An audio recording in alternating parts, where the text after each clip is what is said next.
আফগানিস্তানের তারকা ব্যাটসম্যান রহমত শাহ পায়ের জোরালো আঘাত পেয়ে ফিরে গেলেন ড্রেসিং রুমে। উল্লেখ্য যে আজকে বাংলাদেশ নিজেদের দ্বিতীয় ওয়ানডে ম্যাচে আফগানিস্তানের বিপক্ষে মাঠে নেমেছে। এর আগে প্রথম ম্যাচ আফগানিস্তানের কাছে লজ্জাজনকভাবে হেরে গেছে বাংলাদেশ। আজকে বাংলাদেশ প্রথমে বোলিং করার সিদ্ধান্ত নিয়েছে।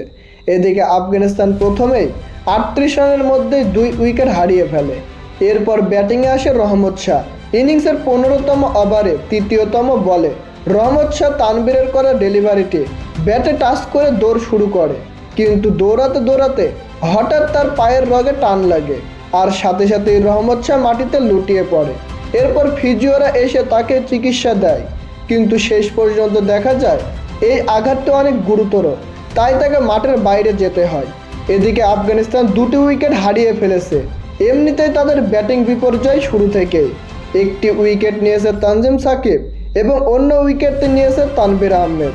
তো প্রিয় দর্শক, বাংলাদেশ কি পারবে আজকে আফগানিস্তানের বিপক্ষে ম্যাচটি জয়লাভ করতে? তা জানিয়ে দেন আমাদের কমেন্ট বক্সে।